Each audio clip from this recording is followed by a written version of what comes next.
First of all, I hate hearing people picking on. When I was in Brazil, they pointed out things about Brazil. When I was in, and it's the Americans, and they point out things in Mexico, and now they're pointing out things in the Philippines. They need to point out things in their own home. You know, they tell me, Barry, I don't see how you can live in the Philippines with that president who shot drug dealers. I'm like, have you lost your mind? Y'all do 50,000 drug raids a year. Y'all shoot drug dealers too. Welcome to the Borderless Podcast, your guide to traveling, investing, and living beyond borders, where we talk about living the life that you want to live, where you want to live it.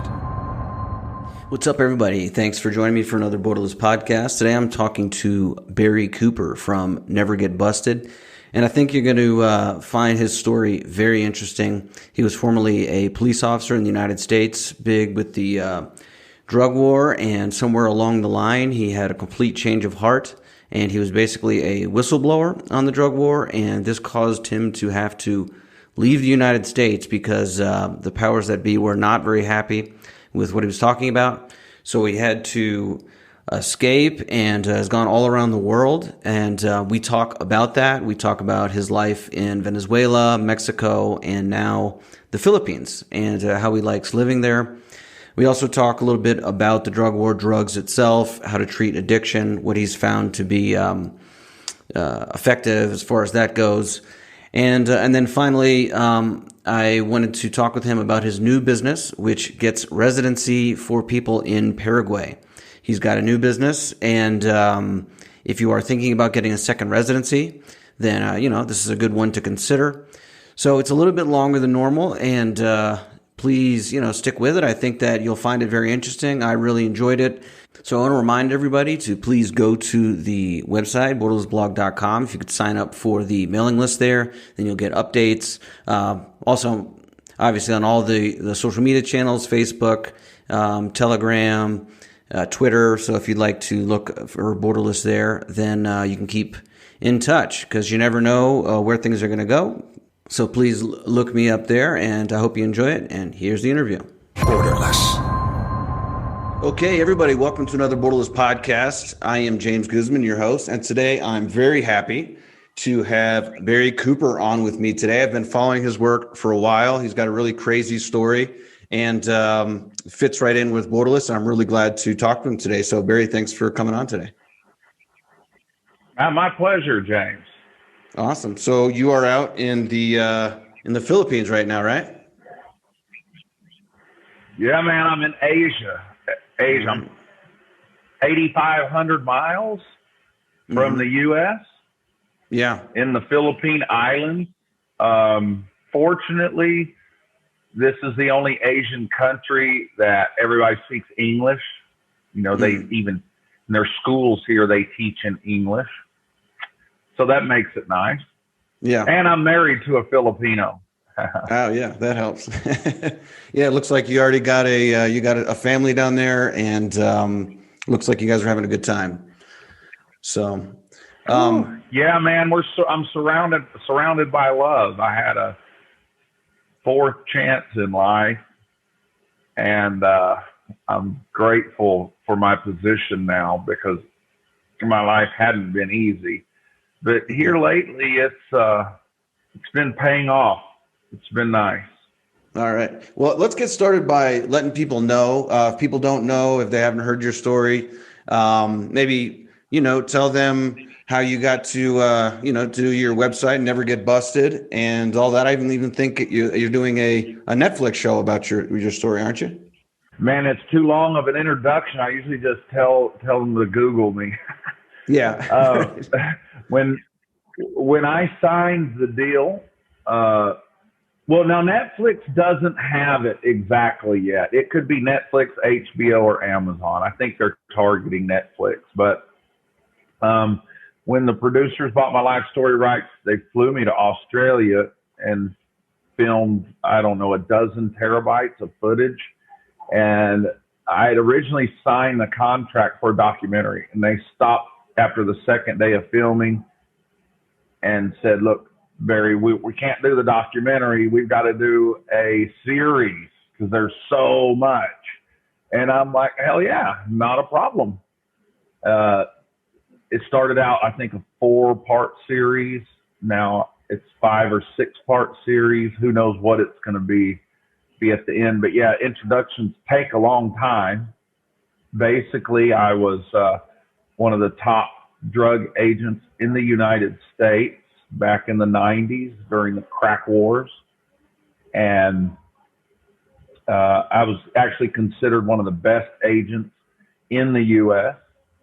I was making more cases and seizing more money in drugs than my entire task force put together of about 15 agents. Later, I realized, the drug war is just horrendously horrible, crazy humanitarian criminal. It's bad. And when I realized that, I produced a series of videos called Never Get Busted. That was in 2006. I had planned just to sell the videos to people in High Times magazine. I had no idea it would launch me into what it launched me into. I was just trying to help pot smokers. And the day the video was released, of course, it went viral all over the world. Then I started a reality show, Busting Cops. I set up a fake marijuana grow room, tricked the police into raiding it. I had hidden cameras in the house. And it wasn't just to show that police will bend the rules to raid a person's house, but it was specifically meant to release a mother of 2 from a federal prison. She had spent 4 years in federal prison and she had 4 years left. And after that sting, I posted her evidence online, and 1 year later, she got released from prison, and she's still out. In fact, I keep saying Netflix. I'm not supposed to say that. The producers went out to Odessa, and her and her father are going to be featured in this docu-series also. So, well, I'd already aggravated and upset the police with my video series. And then when I started busting them, that's when all the problems started. They just quickly, to retaliate, I was raided twice. I was put in jail 3 times. My wife was put in jail twice. My autistic son was taken from us. It took us a little over a year to get him back. I'm not complaining about what happened to me. I take full responsibility for it. I was a victim in the drug war, but I also victimized other people in the drug war when I was out busting people.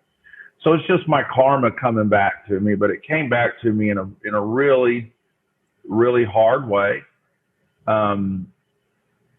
So once I got my cases plea bargained all my cases and got my son back, I fled the U.S. That was, over 10 years ago, and I haven't been back. Wow. But fortunately, I just, I got invited to the Joe Rogan show, based on this film that's coming up. And so I knew the time would come where I needed to go back to the U.S., but I had a hold at border warrant. It's not really a warrant for my arrest, but it seems like in 2008, I'm not sure what details I can give on this because it's new to me, but they base Interpol. If I were to cross back into the U.S. or Canada, the instructions were to to grab me for an indefinite or undetermined amount of time for questioning. Wow. So I've avoided going back to the U.S. because they could, the Patriot Act now allows them, they could have put me in a cage for however long they wanted. And I didn't want to risk that because I've already been arrested 9 times in my life and put in solitary confinement every time. And that messed me up in terms of post-traumatic stress. I didn't want to take that chance again, but I knew I had to get back to the U.S. eventually to start touring. And so my lawyer just recently, James, about 3 weeks ago, he contacted, is Bobby Mims there in Texas. He really is one of the best lawyers on the planet. He talked with the federal prosecutors, and they agreed as long as I fly into Dallas-Fort Worth with my lawyer, once I step off the plane, yes, they're going to question me, but they're not going to put me in a cage. So I'm able to come back to the U.S. now. That feels really good because, U.S. is my home. Right now, the Philippines is my home. I don't ever see me living in the U.S. again because I love living abroad. There's so many advantages to living outside of the U.S. But I'm also not going to disrespect the U.S. either. I love the Americans. They're completely different than other countries that I visited. And I miss them. I look forward to coming back and seeing them. How long has it been since you've been back to the States? Well, I left 12 or 13 years ago, and I haven't been back yet. Yeah, I haven't. About a little bit longer than longer than me. I think I'm at like 11 or 12, something like that. So. Oh wow! All right, we left about the same time then. Yeah. So when you first left, where did you go? Well, my son, he's my stepson, and I was married to his mother, Candy. Y'all probably heard of her. She's dead now. One of my best friends, which was her lover, murdered her in Florida Keys about 3 years ago. He's still in prison, in jail, waiting for his trial. But her son, Zach, was autistic, and I raised him since he was a little baby, this tall. So he called me dad. He was 10 years old when they took him from us. As soon as we got him back, if we would have applied for his passport, they would have known I was about to flee. So I had to get him and my wife and my 2 daughters, teenage daughters, out of the U.S. without Zach having a passport. And back then, I found a little loophole. If you take a cruise out of the U.S., as long as that ship is going to return to the U.S., you don't have to have a passport. So we booked a Christmas cruise, sold everything overnight, quietly and secretly, sold everything we had, and we each had a suitcase and a backpack. We got on the cruise ship in Florida. Its first stop was Aruba. And then we were supposed to get back on the ship, and then it was going to visit a couple more places. I can't remember where, but I had pre-arranged a speedboat to take my family and I from Aruba to Venezuela. Venezuela was only a 30-mile trip across the ocean to Venezuela. And fortunately I had a contact there who, helped us bribe the police to let my family and I in Venezuela. I chose Venezuela because Venezuela and the U.S. doesn't have an extradition agreement. And the law I was violating, it's called parental kidnapping, because Zach's natural father had visitation rights with Zach. And if you remove a kid from the country and don't allow the other parent to see the kid, it's a parental kidnapping, and the feds take it very seriously. They'll send the U.S. Marshal Service anywhere in the world that has extradition to get you. So what Candy and I were facing was an arrest. They put us in federal prison with no bond, and everybody in the past gets 5 years prison time, which meant, our kids would have not had parents. So it was horrible circumstances we were facing. So you ask, why would you put yourself in that situation? Well, that should tell you how horrible my situation was in the United States, in terms of the police continuing to arrest and raid, death threats, shutting all my bank accounts down, shutting all my PayPal down. It was they were shadow banning me and censoring me before there was even a word for it. And I was telling people, I'm like, look, they're censoring me, and people were like, he's just crazy. He's a conspiracy theorist. But now we know what they do. But they were doing that to me over a decade ago. Was that just because of the videos that you did, or that you were helping people, or that you were kind of exposing what was going on with the drug war? Was it just because of that? Yeah. Well, the videos bothered them. They tried to, they did their research, and they would have arrested me for the videos, but they couldn't because, freedom of speech, which we don't have. But there was enough freedom of speech in place that had enough teeth that they couldn't get me for releasing the DEA secrets on how not to get busted that I released. But what they did get me for, and what upset them so much, was when I started running these stings against police departments. I did another sting where I got a lunch pail, and I hit a GPS tracking system in it. And this was back when GPS wasn't $2 like it is today. It was expensive and it was new technology, but I hit a GPS in the lunch pail, and then I put it like a crack pipe, a simulated crack pipe, a simulated drug ledger, random stuff, and some cash. It's like $50 cash. And I would set it out like in a car wash or something. And then I would hide in the woods with the camera. And the police would come search the bag. Well, they're supposed to take the money, the crack pipe, and all that into the evidence room and label it as evidence. But what some of the police did was just take the money, stick it in their pocket, and throw everything in the trash, which is tampering with evidence. That's a felony. So I caught one officer doing that in Williamson County. He kept the money.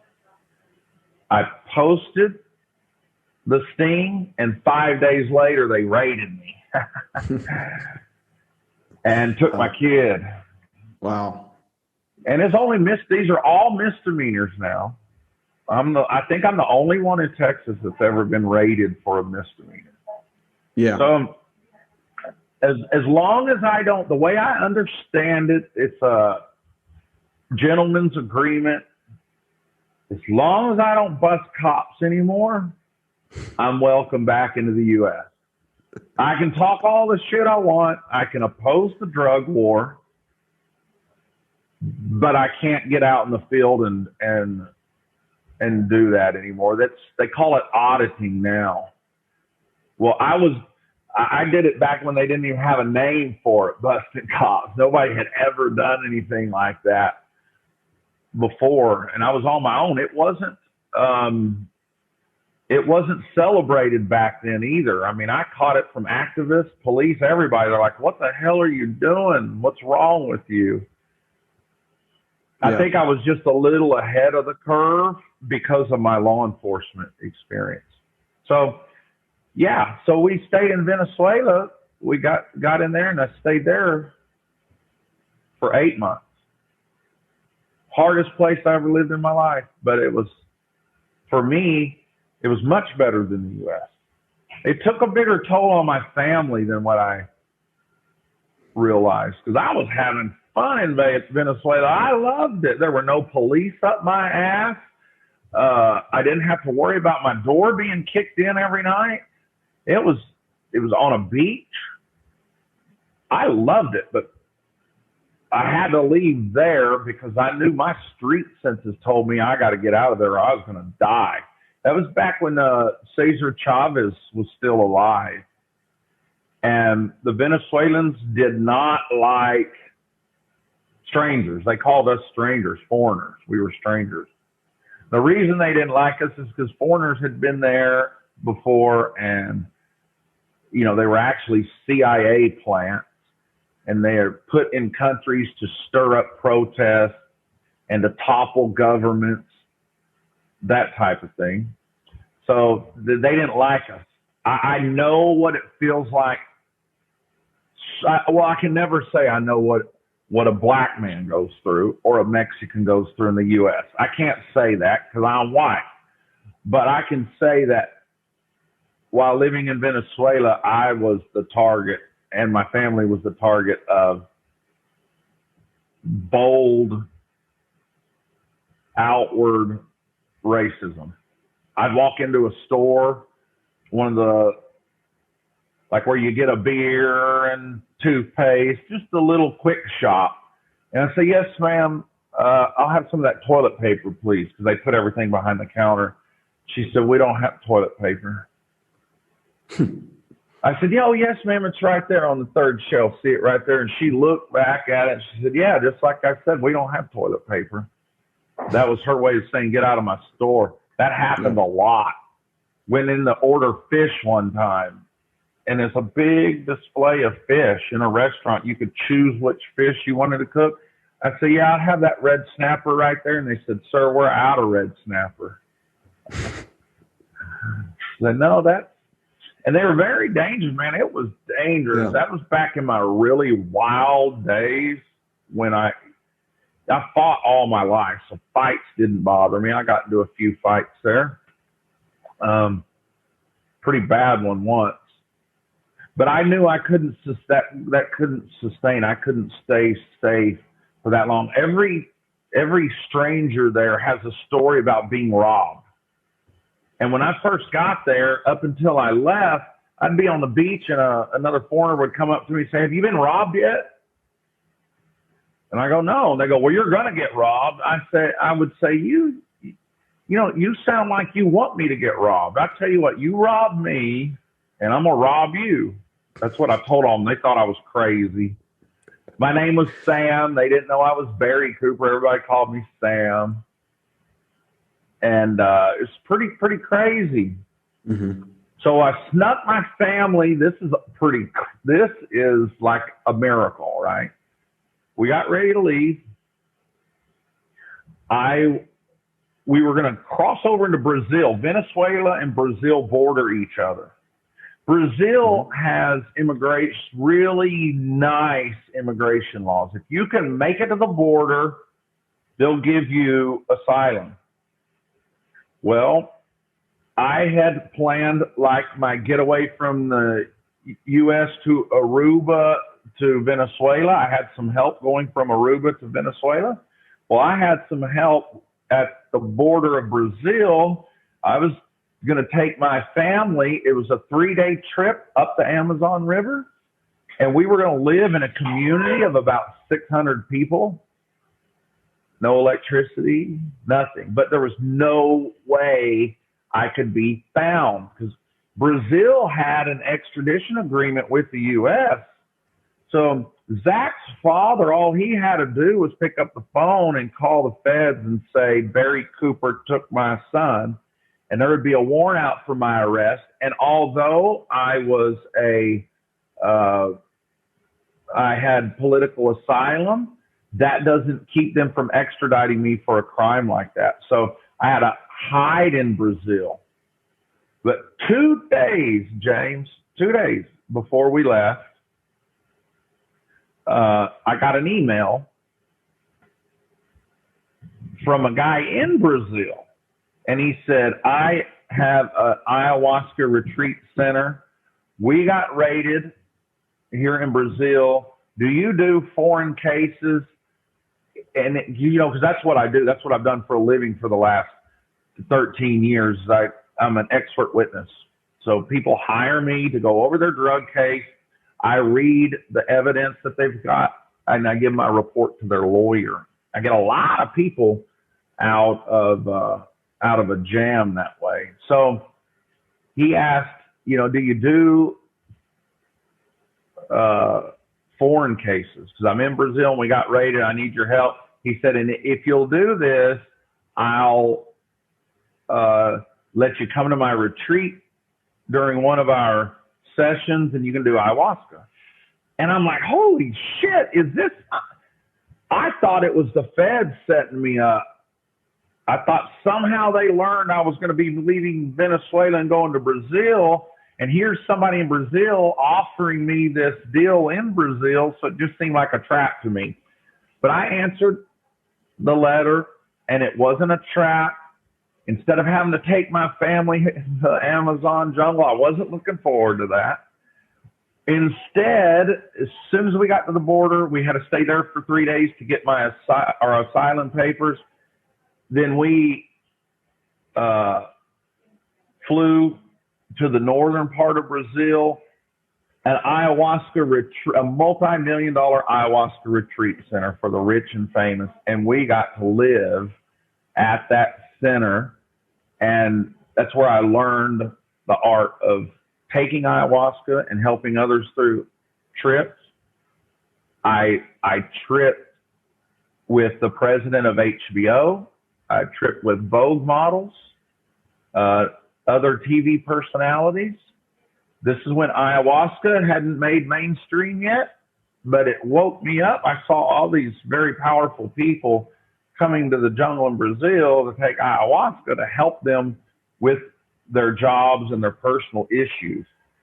So that's a miracle. And to top the miracle off even more is there were 13 checkpoints that we had to get through in Venezuela to get to the Brazilian border. Because of the rain, there were only 4 of them that were manned. The other ones, there was nobody there. We couldn't believe it. I had a guide take us in a car. We just looked like a tourist family going through. I can tell you this part. The lady that was taking us to Brazil, she had rental property, and we were renting one of her places in Venezuela. She got paid in rent with counterfeit $100 bills. So she got burned, but she still had those. And she said, Sam, take a look at these. And hell, I couldn't tell the difference. She said, you can have them if you want. Well, I don't mess with counterfeit money. I mean, that's just a way to get feds on your ass quick. But I kept them. And I got this idea, if we get stopped at one of these Venezuelan checkpoints, I was going to bribe them with counterfeit money. I was going to do it. Not recommended.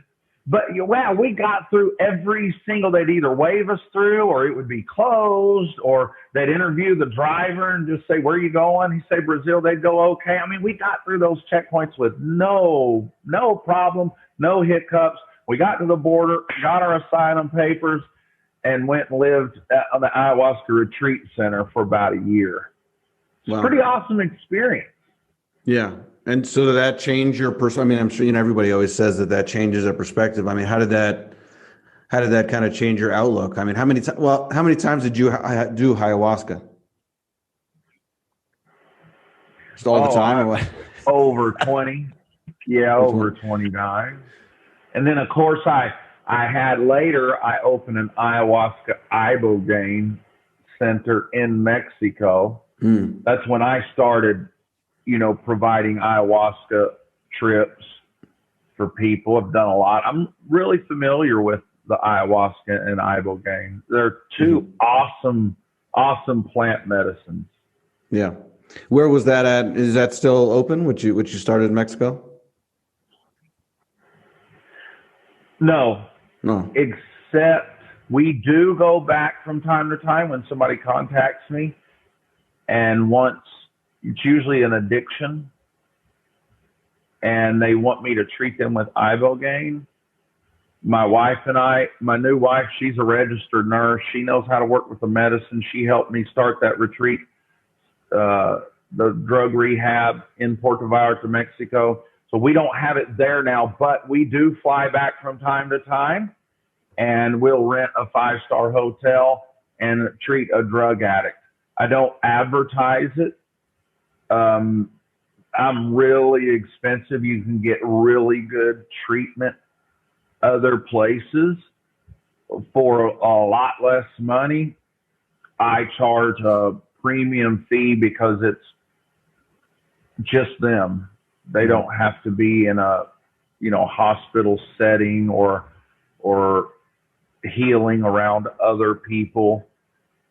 So yeah, I'll still help people from time to time. That I know you were in Puerto Vallarta for a while. So is that right? Did you go to Mexico right after that? How did that work out for you?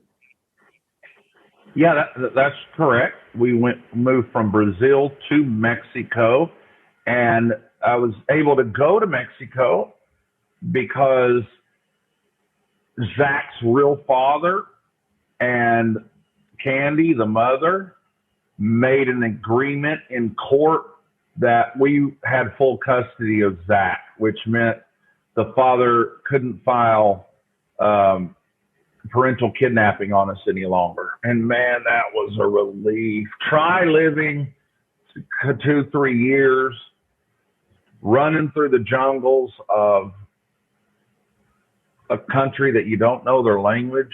They speak Spanish in Venezuela. They speak Portuguese in Brazil, leaving everything you knew. I didn't own anything but what was in our suitcases, but I had my family with me, and I wasn't being arrested and raided. So it felt good, but it's pretty tough. It's not easy. So I was so relieved when they finally made that agreement in court. We were able to get Zach's passport, because you can't fly in an airplane without a passport. And that's when we decided we could have went back to the U.S., but I didn't want to. We wanted to get close to the U.S. I'm from Texas, and Mexico and Texas to me are about almost the same thing. So we moved to Mazatlan, Mexico, and started a new life there. Yeah. So how was your experience there? I have a lot of people on. We talk about Mexico a lot. That's where I am. But I'm interested to hear. I know you're in Mazatlan and also Puerto Vallarta. How was life there for people that might be maybe that they've never been, or they're looking at moving somewhere in Mexico or something like that? How was your experience? Absolutely fantastic. It's wonderful. Now, I went through a messy divorce in Mazatlan. One of my friends came to visit, and he and Candy they said they fell in love.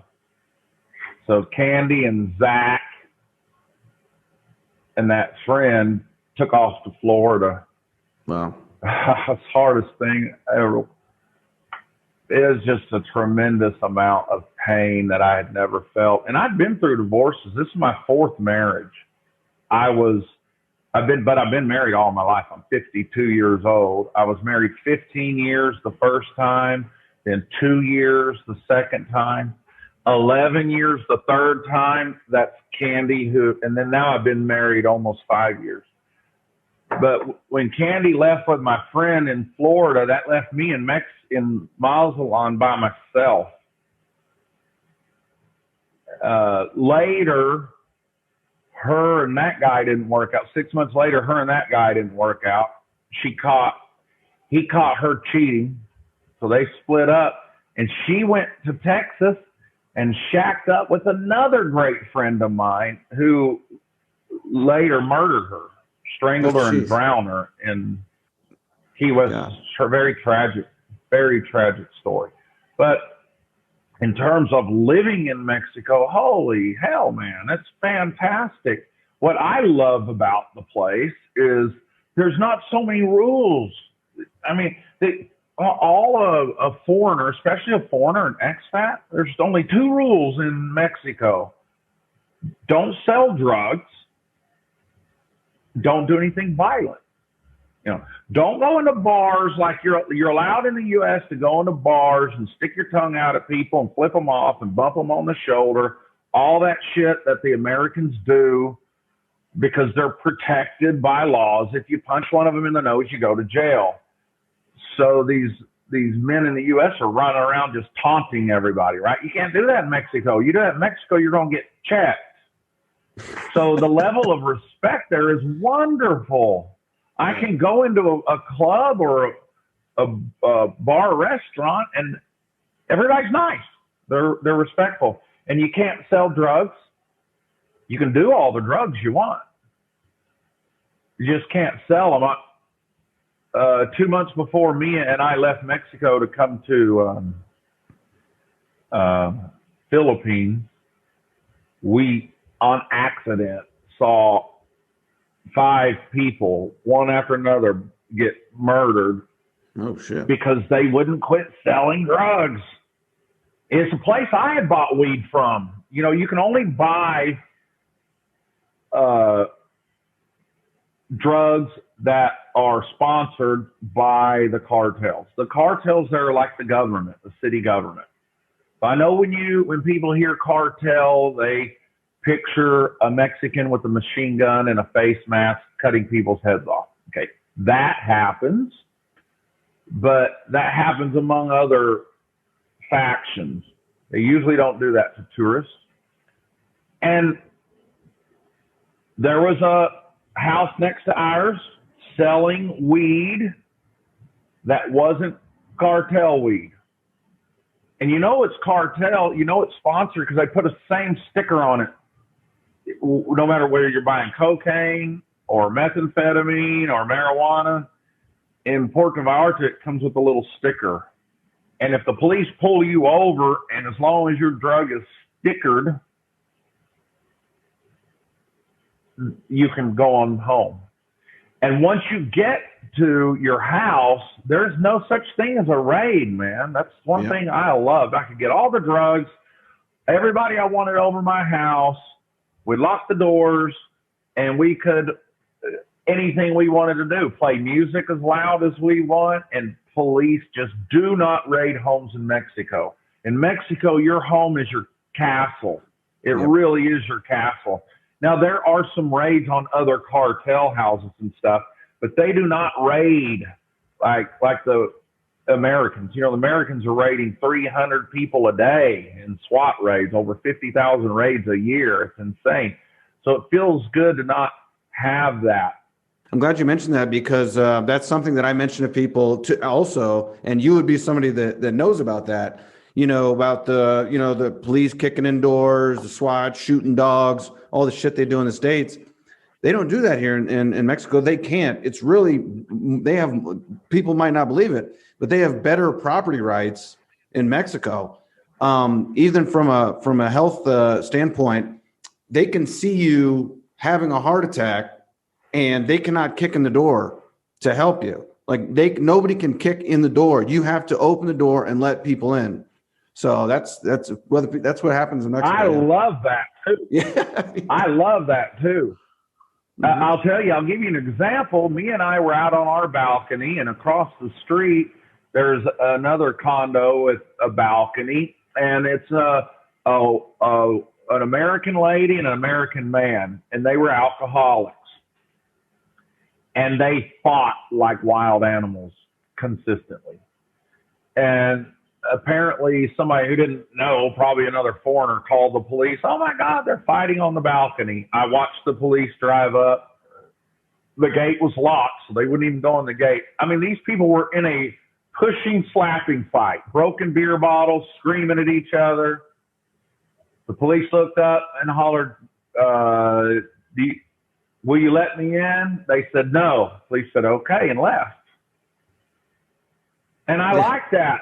A husband and wife should be able to fight in their own home without another adult coming in and telling them how to fight or what to do. Yeah. And the Americans, first thing the women especially will say, well, what if he's hitting me? Well, if he's hitting on you, you shouldn't be married to him. Right. And if you all do fight like that, it makes me insanely angry that women in the United States use the police to win an argument with their husband. And that is so wrong. So wrong. And that's something I enjoyed about Mexico. I could sleep in my own house or party in my own house or fight with my own wife in my own house, and nobody would dare get involved. Right. And that feels good. I remember with with a lot of the COVID stuff, you know, when you see in other countries when they were putting out stuff like, oh, you can't have Thanksgiving with, you know, you got to be spread apart and you got to have masks on, and all this is your Thanksgiving dinner. I'm like, yeah, that's going to be funny if the government, like the Mexican government, is telling Mexicans, oh, you can't have your family dinners, you got to get together. Like nobody's going to pay attention to that. You know, how are they? Yeah, this social distancing. Yeah, I'm like, okay, I see how you can get everybody to wear a mask, but to try to get Mexicans and Asians where I am now to social distance, it's just not going to happen. Yeah. It ain't going to happen. Especially in their own home. It's a completely different environment. Yeah, especially in their own home. You know, Asians are really close together.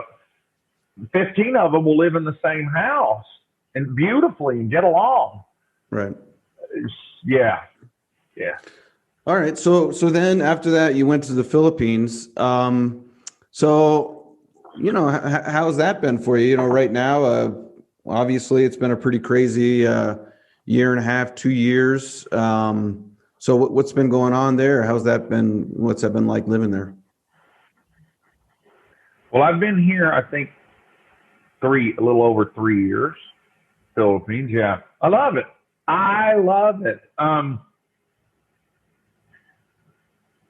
For me, the Philippines is even safer than Mexico. And Mexico's safe. My wife, my daughters could walk to the store and back at 3:00 in the morning in Mexico without worrying about being harmed. So Mexico's really safe. It spooked me a little bit when we saw those people being murdered. And the last one was a woman. She was screaming and they were telling her, shut up. And she didn't shut up, so they popped her. That got my attention. There is still a cartel in Mexico and things can get dangerous pretty quick. I never really got scared about that. I'm just saying that that energy is not here in the Philippines. They don't have a cartel like that. So it feels much safer here to me. We are under a president, as you know, was doing extrajudicial killings years ago for drug dealers and just killing people on the street. He recently, just a few days ago, you know, made an announcement, a public announcement that he was going to put you in jail if you refused the vaccine. Yeah, so he does a lot of outrageous things. But oddly and weirdly, it's freer here than in the U.S. And that sounds crazy, but really the U.S. is the most unfree country I ever lived in. And now I can't protest in the Philippines. It's against the law. If I protest or do activism here in the Philippines, they'll deport me. And they've done it. And people go, wow, that's just crazy. Why would they do that? First of all, I hate hearing people picking on. When I was in Brazil, they pointed out things about Brazil. And it's the Americans, and they point out things in Mexico. And now they're pointing out things in the Philippines. They need to point out things in their own home. You know, they tell me, Barry, I don't see how you can live in the Philippines with that president who shot drug dealers. I'm like, have you lost your mind? Y'all do 50,000 drug raids a year. Y'all shoot drug dealers too, or put them in prison for long periods of time. I don't do any of that. I'm by the way, I'm sober too. I quit drinking. Can you believe it? Yeah, I love the Philippines, and also my family's here. You know, my wife, I married Mia. She's in her early 40s. She has 2 grown kids. They're in their 20s. They call me dad. I call them my son and daughter. And I've embraced the Filipino culture, and I love it. I mean, I love it here. It's my home. I don't see me ever living anywhere else. No. Well, that's nice. So I want, I thought maybe I'd bring it back, and, a lot of people, they spend a lot of time trying to convince others of their opinions. So, we've spoken about the drug war. So you have a lot of people that try to convince other people of, our opinion that, the drug war is, just this giant, immoral project, and all the carnage and destruction and the money that's being lost and all this stuff. And it's really hard, obviously, to get through to a lot of people. Now, I mean, from what you were doing, obviously, you would have been a person that would have been hard to get through to, right? And somehow you changed your mind. You woke up, as people would say. So was there anything specific, or like, what was it, just to have, I'd like to have some idea, and maybe we could help other people to understand. What was it that made you understand that what you were doing was not good? To answer your question, I had the right information. That's what changed me from top drug cop to drug war activist. And it was very easy for me to make that decision when I got the real information. You got to understand, I was a cop pre-internet, before the internet. The only material I had to decide what's moral and what's not was what the church told me, what the colleges and high schools taught us, and what my parents said, and what's on cable news and the newspapers.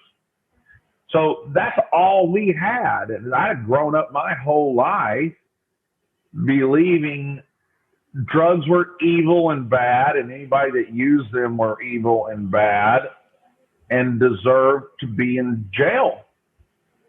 So based on that, I went out there really believing what I was doing was helping the community and saving little children, all that madness. And I worked it with, it was a love. I loved my job. And I'm a hard worker anyway. So I just, a lot of hard work and that drive to help the community. It made me the cop that I was. And then when I smoked some weed with Candy, I was going through my second divorce, and I met Candy, and she's like, she had some weed on her dresser. I said, "What the fuck are you doing with that here? You're going to get us raided." She's like, "Relax." She was 10 years younger than me. She said, "Relax, it's just weed. And you need to try it." And I think it was a month or so, and she finally talked me into trying the weed. And I'm like, holy shit. Man, I laughed and laughed and laughed and laughed. I loved it. It healed me. And then she, started telling me, you fucked up by arresting all those people. And it opened my eyes, and I started getting on the internet and learning prohibition arguments, and I was utterly devastated. I couldn't believe how wrong I had been. And I couldn't believe how wrong other adults let me be. They allowed me, lawyers, judges, prosecutors, my task force commanders, my peers, they allowed me to be wrong that long. So I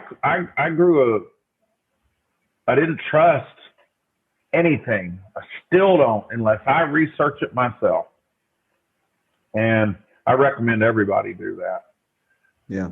But yeah, so I got the good information, and I realized it was wrong after I saw the arguments why prohibition doesn't work and why prohibition is immoral. And that changed me. It was an easy change once I had the information. Yeah, that's fascinating. So it's basically, the internet. So that gives a lot of hope. That gives us some hope that maybe, sometimes I think that, we've had the internet for so long, and there's still all these people that choose not to get good information. But, maybe little by little, people will slowly, look for alternative sources and try to look around for themselves. It reminds me, when you were just telling that story, it reminded me, I was just talking to a guy that I met, and I was in Puerto Vallarta about a week and a half ago, and I met this guy who was a Marine, and he was doing big drug busts too.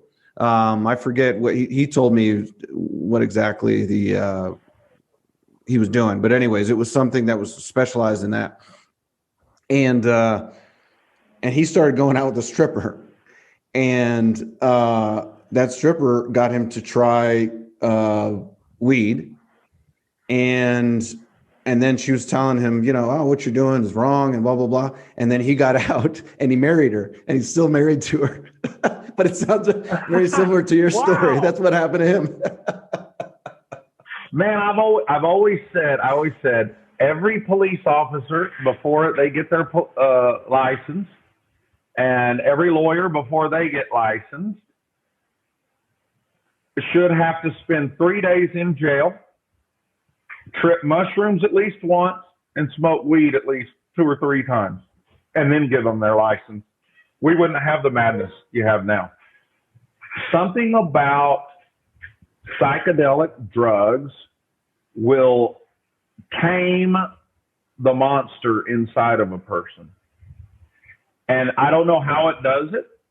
I just know it does it. It changes a human and makes them more careful, more compassionate, more concerned for life. Mushrooms, marijuana, LSD, ayahuasca, ibogaine, MDMA, those are all psychedelics. And none of those psychedelics are addictive. That's what's wonderful about psychedelics. The drugs that also have a benefit, but I try to steer away from now, are like cocaine, heroin, methamphetamine. They're not psychedelics. All 3 of them can be fun to party on, but all 3 of them are also, the potential for addiction is too high to really mess with that stuff too much. So one thing I do is I switch a lot of people from methamphetamine addiction. Used to be cocaine addiction. Nobody's addicted to coke anymore. It's all meth. But I switch people from methamphetamine and heroin addictions to psychedelics. Like, if you like that speedy effect, take MDMA, ecstasy. It's a psychedelic. You won't get addicted to it, and it'll give you that kind of speedy thing you're looking for. So, we're not going to stop doing drugs. Right. I like to teach people how to use them properly and safely, and which ones to use. So yeah, the psychedelics changed me, realizing busting drugs was wrong. And it sounds like you met a guy a couple of weeks ago in Puerto Vallarta who had the same experience. That's nice. Yeah. And I noticed, it looks like you said you stopped drinking, that to help you with that, you've been using Kratom, right? So that's another one that can be helpful. That's right. Yeah, I struggled with drinking all my life. I'm not sure I was an alcoholic, but I definitely had a bad habit of drinking too much. And the older you get drinking too much, the more problems it causes you. So yeah, I guess you could say I was an alcoholic at one point. And it's just something I couldn't kick. I kicked uh, tobacco twice. I used to dip snuff in Texas when I was younger. I quit that. I was 25 when I quit that. Really hard addiction to kick. And later on in the years, I got addicted to smoking cigarettes. I quit that. I'm a former methamphetamine addict. Most people don't know that. This docu-series is going to talk all about that. I kicked the methamphetamine, but it was still the drinking that I just couldn't seem to stop craving. 4 or 5 o'clock in the evening, man, I craved alcohol. And that was for 30 years. I drank every single day of my life, except the time I was a preacher for 8 years. I didn't drink. And holy shit. So, you know, I used to be a Christian. I'm not anymore. I think in terms of the universe, and this is all coding, and we have to learn to code well to get through life. But I actually prayed. I said, universe or God or Buddha or whoever, help me kick this alcohol habit. This was recently. I've been off and on for 4 or 5 years trying to kick it. And just this last year, I've been successful. I don't crave it anymore, and that is thanks to kratom. Kratom had a lot to do with it. Kratom is another plant. It's just a plant, leaves. In fact, my son sells kratom here in the Philippines, hyperkratom.ph. So I get a steady supply of kratom. There's like red kratom and white kratom. Red kratom puts you to sleep. White kratom speeds you up. You know, similar to cannabis that has indica and sativa. You know, indica puts you on the couch, sativa lifts you up. Same with kratom. You can take white kratom in the day to give you a boost, and red kratom at night to put you to sleep. And the kratom helped with my alcohol. I don't crave the alcohol anymore. And now kratom is better known for treating people with opiate addiction. If you can't get ibogaine is the best killer of opiate addiction. 1 flood dose of ibogaine will reset the brain and all the systems back to its pre-addictive state, and you won't go through any withdrawals. It's wonderful about ibogaine. But if you can't get ibogaine, it's very hard to get, and it's expensive to go to Mexico and get treated. If you can't do that, go buy kratom. Kratom is legal, and there are protocols online that teach how to use this kratom to get off the opiates. A lot of people have done it. A lot of people use kratom to get off of opiates, and I used it to help me get off the alcohol. And James, I have to tell you, that's one of the best things I ever did was stop drinking. Now, I'm not the kind who now thinks everybody else should stop drinking just because I stopped drinking. No way. Alcohol's fun. It's social. You know, drink at your own pace. Drink at your own risk. Not a problem. I am not an alcohol hater. But I am aware that alcohol is the only drug found that increases aggression. Methamphetamine doesn't make you aggressive. Cocaine doesn't make you aggressive. None of that stuff makes you. Can you get aggressive on those other drugs? Yes. But it doesn't make you aggressive, where alcohol makes you aggressive. And I'm already sort of an aggressive person, so it's just a bad fit for me. And now being free from that after 30 years, man, I feel like a brand new person. I'm able to get up in the morning. How long? No more fights with my wife. Huh? How long did you say you stopped drinking for? I stopped. Okay, for 5 years, I've been struggling off and on to get off the alcohol. Okay. And the last 2 or 3 years, I could just slow down on my drinking, only have a few beers in the evening, but never quit. But now it's been about a year. Now, I'll still have a beer from time to time with a friend, but it really is only a beer or two. I don't have the taste for it anymore. I don't even like it. Wow. Where before the kratom, I liked it, but I forced myself to say no. Now I'm not having to force myself to say no. I just don't want it. I don't even think about it anymore. Mm-hmm. Yeah, that's great. Pretty awesome.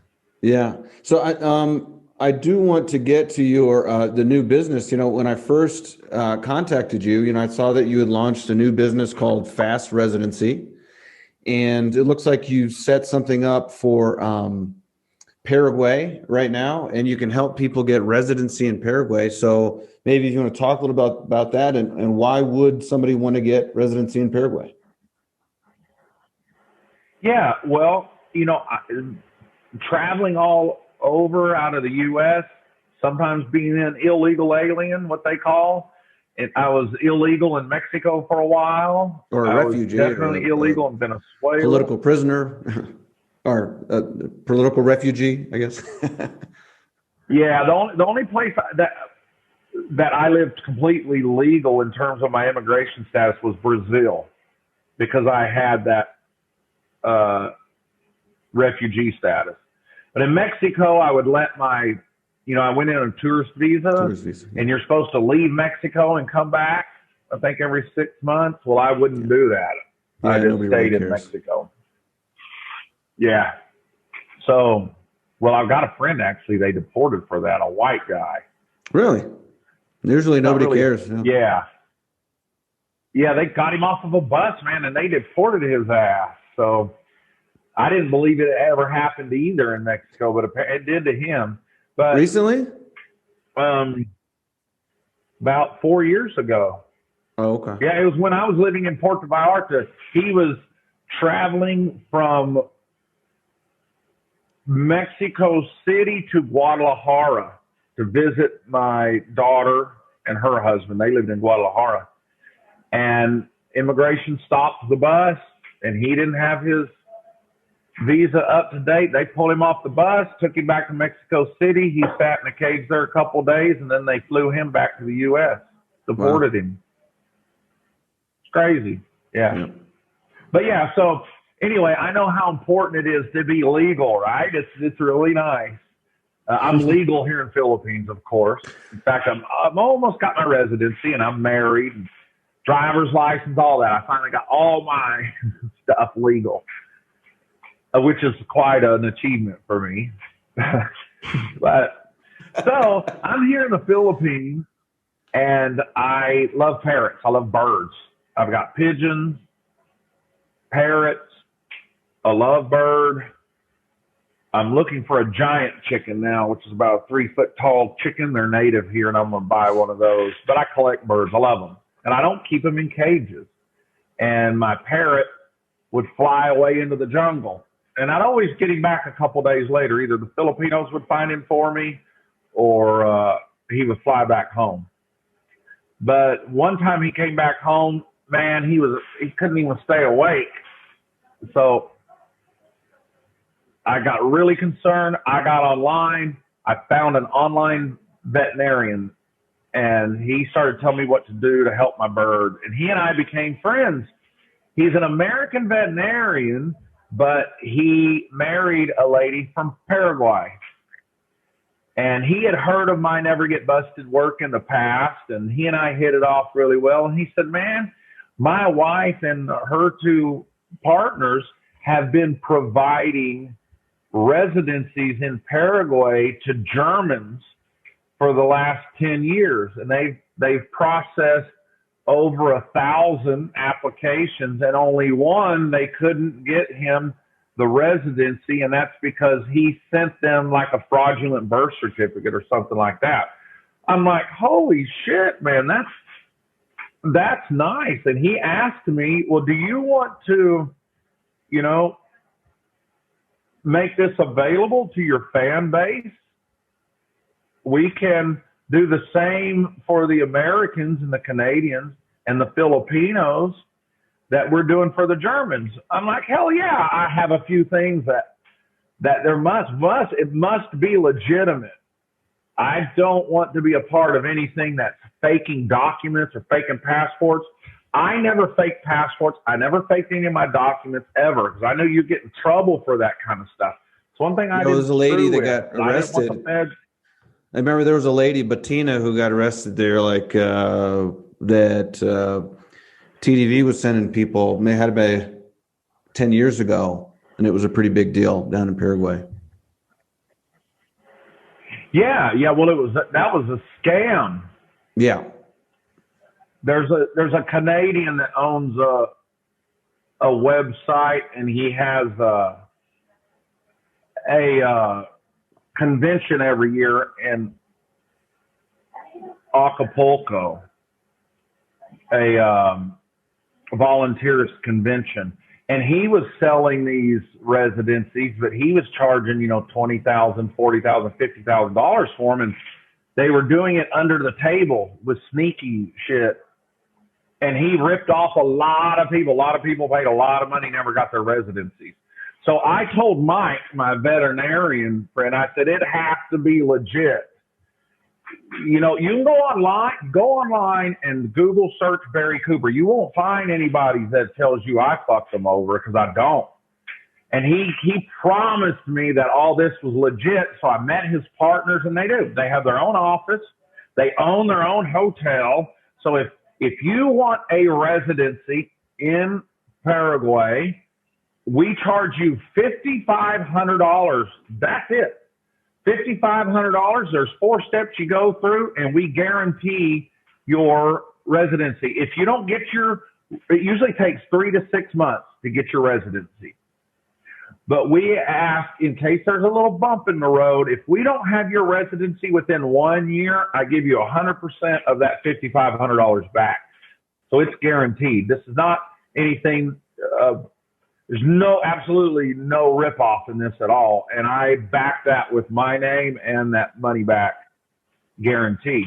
Why Paraguay? Well, Paraguay right now is they're leading everybody, all the other South American countries.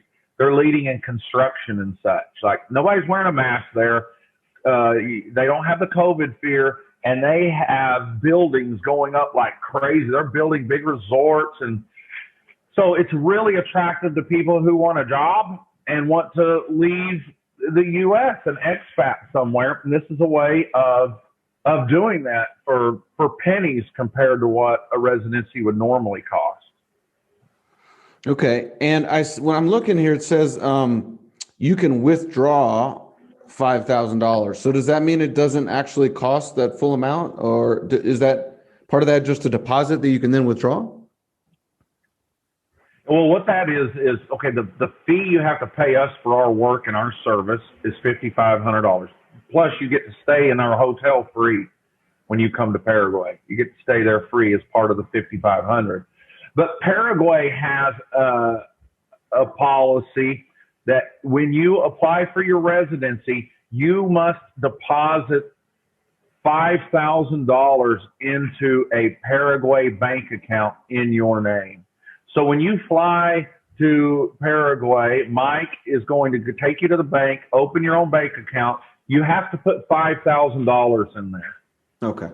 Then once you receive your residency, you can pull that $5,000 back. And that $5,000 is in your name. It's not in my name. It's not in anybody's name. It's just one of the requirements for residency. You have to have $5,000 in the bank.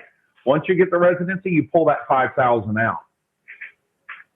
Okay, great. I mean, yeah. And so this is a good option for people that are looking, even if you're not actually, wanting to leave your home country full time, it's a good idea to have a plan B, some sort of a residency somewhere else.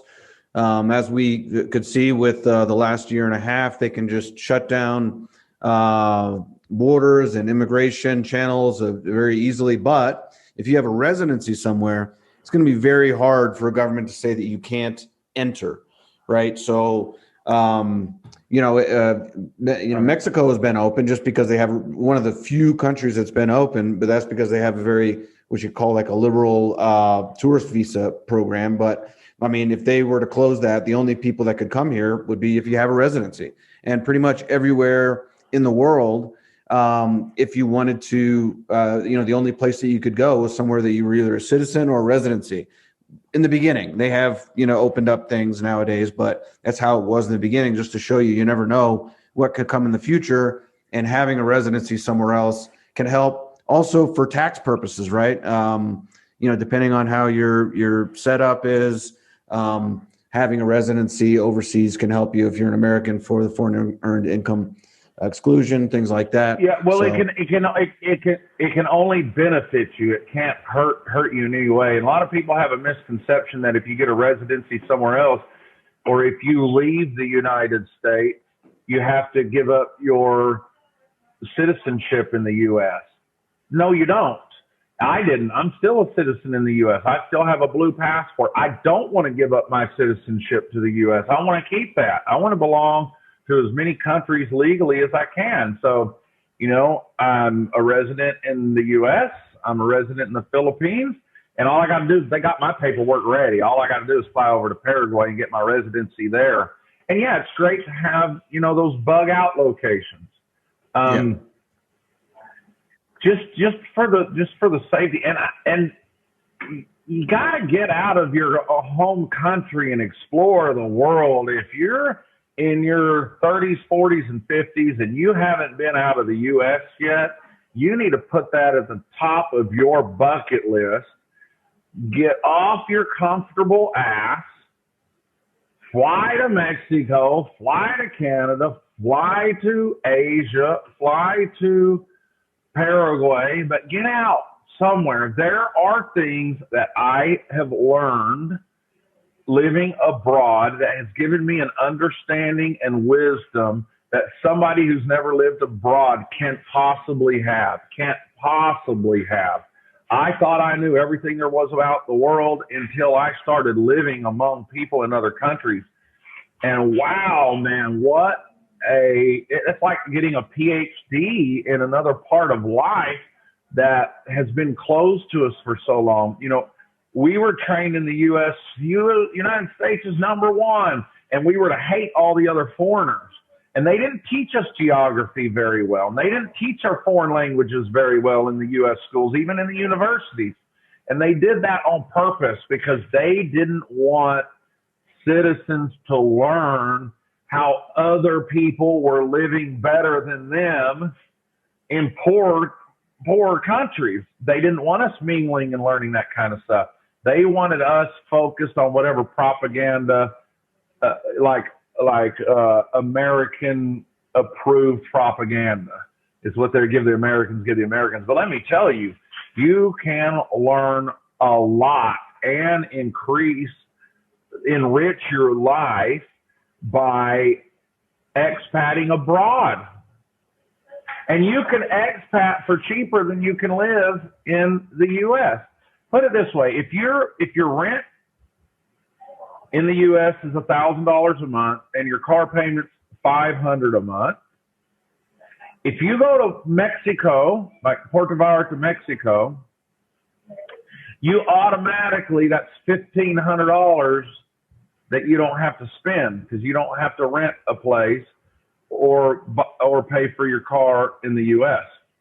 So you have $1,500. You can easily get a fully furnished, dishes, forks, everything, fully furnished, clean, air-conditioned condominium for $500 a month in Mexico.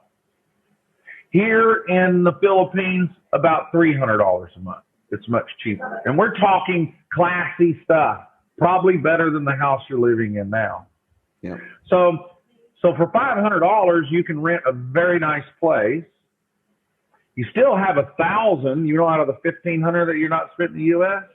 So the $1,000 can cover your cell phone bill. Cell phones are extremely cheap here. They're not like U.S. where they're expensive.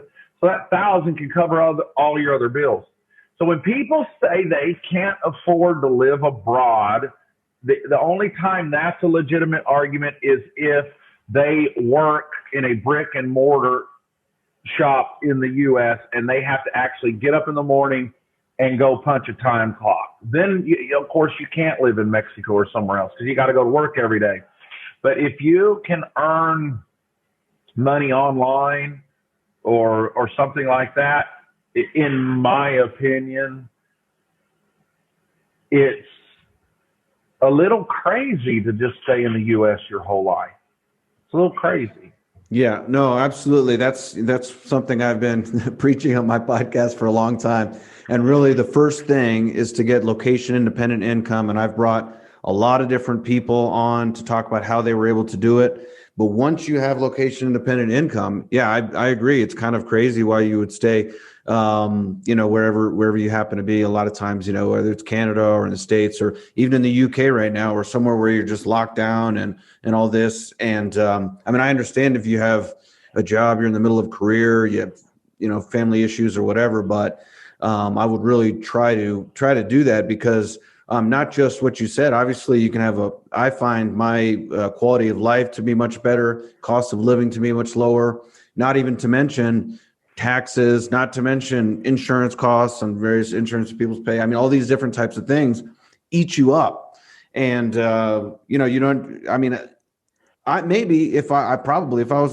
I'd stayed in the States, maybe I'd be making more money, but I don't care. My quality of life is much better here. I think about it all the time. I really enjoy it here. And I'm sure that, I'm working a lot less than I would be. I have more leisure time. I'm just, there's great weather, happy people. And, a big, your revenue always, being very high is not, the worth of your life does not boil down to just how much money you're bringing in, especially if it's all going out the back door and you're not even enjoying your life. So.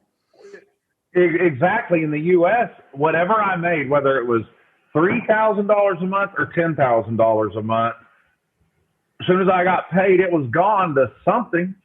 Yeah. The rent's higher, excessive electric bills, excessive phone bills, insurance payments, medical bills, dental bills, getting your driver's license renewed, having your car's tags up to date, having an inspection sticker, making sure your business license is up to date and all that's insured. And it was an endless stack of bills. Living abroad, you don't have all of that. I like it because once I pay my rent every month, I call everything else is taco money. I can live, a phone is like $20 a month, to get a plan. And anything else I earn is taco money. I just need money to eat and food's cheaper. So I can't tell you how wonderful it is having that security as a man that has a family, that no matter what happens, I'm going to be able to feed my family. There were a couple times in the U.S., and I was a hustler. I always worked 2 or 3 jobs. There were many times in the U.S. that I'm like, holy shit. I've had my electricity turned off a couple times in the U.S. I'm not embarrassed to say it. I was making $10,000 a month during those times. But it's, when they call it a rat race, it is a rat race there. No, absolutely. And when you're talking about, especially as a young man, I definitely feel that, because not only, do you feel like, you need to provide, you need to, have a house and all that, which is pretty much impossible to like buy a house as a young person these days with just a regular middle class or, a job. And, not only that, but what I've found is when, like dating is so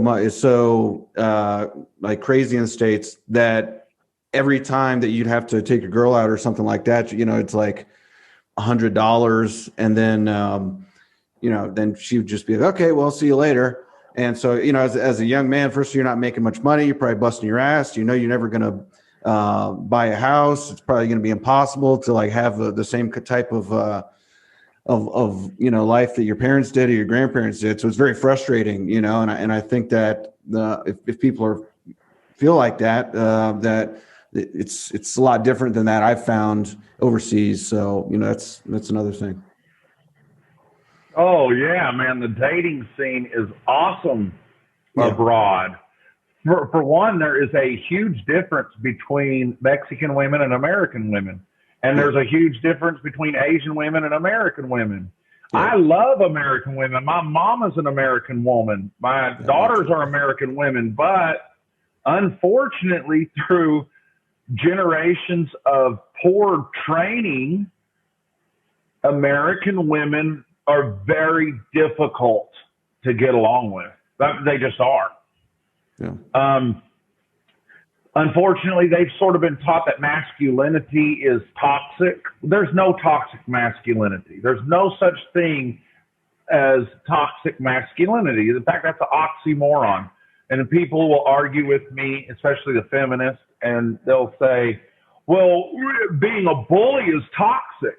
I said, well, being a bully is not masculine. That's being a bully. Well, how about when y'all use aggression to solve your problems? I'm like, well, using aggression to solve problems isn't masculinity. That's the improper use of aggression. So somehow they've feminized the men in the United States for whatever reason. The days of the big old tough guy like me are gone. And the women sort of bully and beat up the men in the U.S. They do. Yeah, they do. They are like, and if you don't do exactly what they say in an argument, they dial 911 and you're gone. Oh, so anytime you're in an argument with your wife, you're also in an argument with the police department. So the women in these foreign countries still appreciate masculinity. They treasure grace and humility, and all the things that makes a woman attractive. Then they're strong. Don't think for a second that Mexican women are pushovers, and don't think for a second that Asian girls are pushovers, because they're not. In fact, the Philippines is a matriarch society. The women are seen as the ones that run things. So Filipino women are very strong, but they're also feminine. They're women. They're girls. Mm-hmm. And I know somebody's out there teaching that there's 100 genders, but there's not. There are 2 genders, boys and girls. That's biology. It's not my opinion. It's science. And the dating scene's awesome. I would encourage any American male to get on dating sites that target Philippines or Asia and start dating online. And, you may hit it jackpot like I did. I fell in love with my wife online. I was in love with her before we ever met. Yeah. Yeah, well, that's great. We've been talking for a while, so I don't want to take too much of your time, but I want to encourage everybody. First of all, check out Never Get Busted, and, I'll whet your appetite. What do we got here? Some of the videos that Barry has done. How cops know when you're lying. How to pass a drug test. Sneaking weed through airports. Hire Barry to win your drug dog case. You trained drug dogs, and you're very knowledgeable about that.